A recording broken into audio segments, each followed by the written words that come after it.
Hello, my loves, it's Lexy. Get unready with me while I answer your burning questions. So to take my makeup off, I used to use the One Size Go Off spray.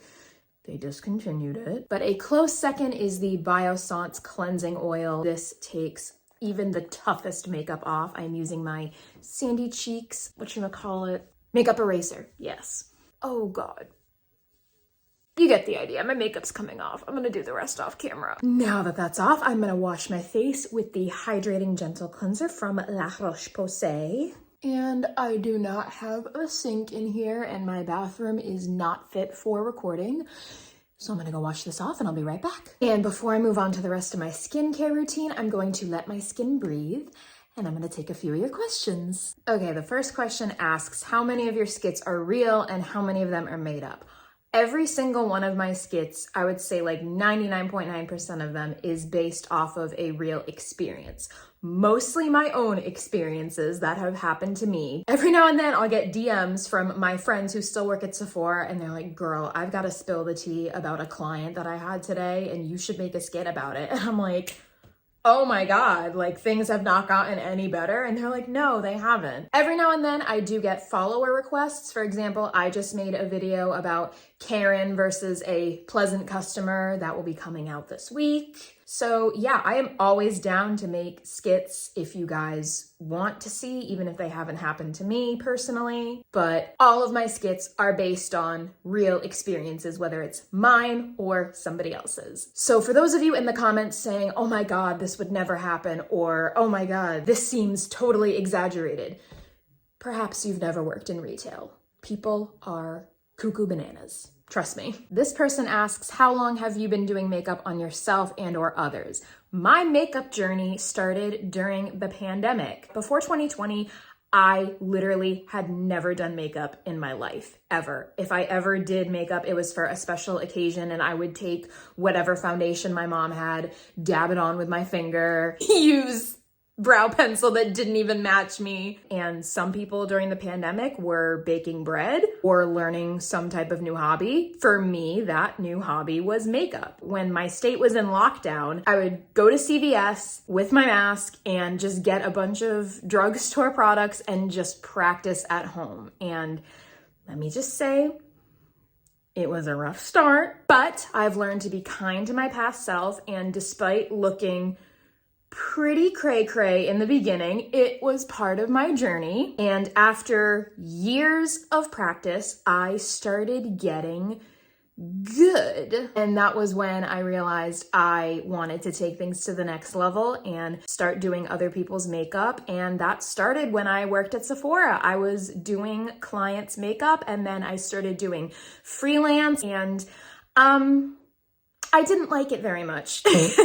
So I really don't do people's makeup anymore. I've just realized I enjoy doing my own makeup and teaching other people how to do makeup. But as far as doing other people's makeup, I don't really do it anymore. I'll make an exception for like a friend or a family member, but if I've never met you before, I'm probably not gonna do your makeup.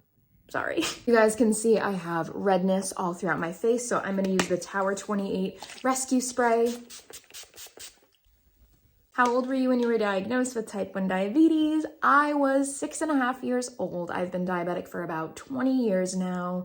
I was just a little baby, so I literally don't know any other life. So don't feel sorry for me. I mean, you can if you want to, because my life is really hard, but I don't know what it's like to have a normal life. Like, I've never known what it's like to eat food and not think about it. So it's just been my life.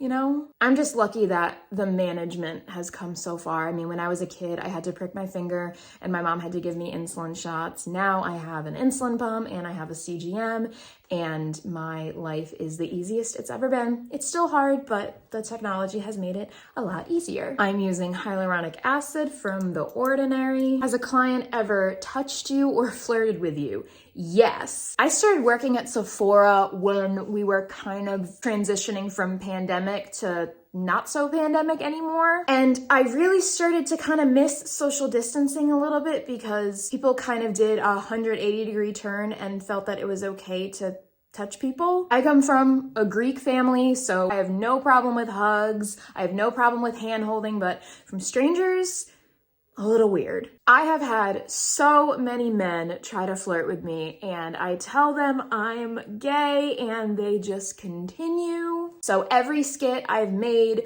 with a guy flirting with me, trying to get my number, and I try to tell him I'm not interested, even when I say I'm a lesbian, he does not give up. That happened to me on a regular basis. There have been many moments where I think women are flirting with me, but it's hard to tell because I don't know if it's like a you're so pretty and like a oh best friend kind of way, or like you're so pretty, I want to go on a date with you. It's very hard to tell, but I get that literally all the time. So usually when I get that and I think the other person's cute, I'm like, do you mean this in like an LGBT kind of way? If anybody knows how to pronounce this, let me know. I don't know if it's Cicapair or Cicapair. I'm not even gonna try, but I use the Dr. Jart that smoothing repair cream to help with my redness. What eyeshadow do you use? Step into my office, I'll show you. This is, like I said, my holy grail, the Ellis Atlantis and Blend Bunny collab. If you are starting off with rainbow, cutesy makeup looks with a lot of color and a lot of pigment, this, I think it's like 75 bucks, but it is worth every penny. You will never need another palette than this. Another honorable mention is the Colourpop Fade into Hue palette. I think this one's like 40 bucks. I got this like 3 years ago. Excellent pigment, very blendable. I just love this palette. Lastly, of course, the Blends palette from Blend Bunny Cosmetics. So pigmented, so blendable. You need this. A heads up for y'all heading into your early 20s. You might just find yourself with hormonal acne. That's why I use Diferin gel.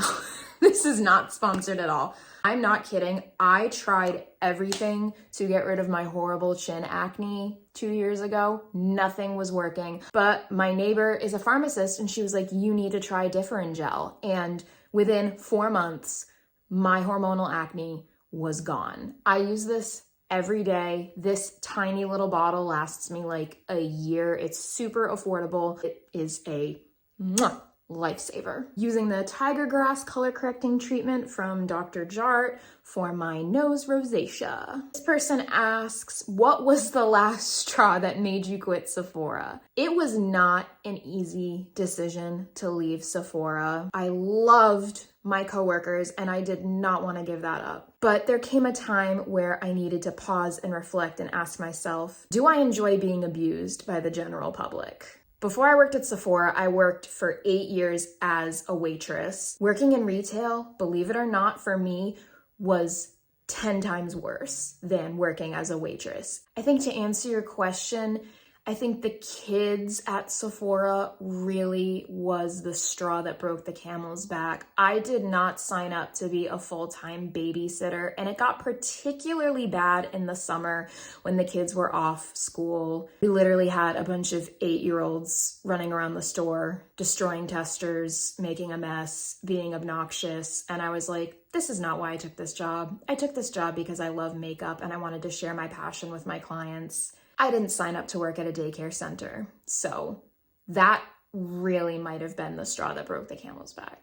But I'm so grateful for the experiences that I had because it was very character building, to say the least. And now I have all these stories to tell, which you guys enjoy. So I guess it counts for something. For my under eyes, I'm using the Banana Bright Eye Cream from OLEHENRIKSEN. I have very prominent bags under my eyes, and it has nothing to do with my sleep, because I sleep very well. It has nothing to do with being hydrated. I drink 8 cups of water every day.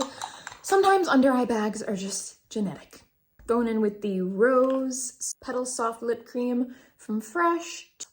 The last question I'm going to answer is, what was your favorite part of working at Sephora? Obviously, the people I worked with, they made it so fun, even though working in retail is miserable.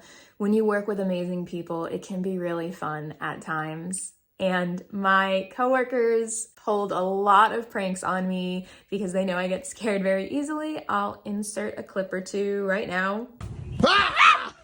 Bringing me back. Aren't they cute? But yeah, it was so much fun in spite of having to work with the general public. And I think that's all I've got to say for now. I love you guys so much. If you enjoyed the video, make sure you give it a thumbs up. Make sure you are subscribed to my YouTube channel, my one and only YouTube channel, The Real Get Lexified, and make sure you're following me on TikTok. I am also Get Lexified on Instagram. I am not on any other platform. I'm not on Snapchat. If you see me on Snapchat, that is not me. I love you all so much, and I will see you next Monday. Much love. Have a wonderful week. Mwah. Bye.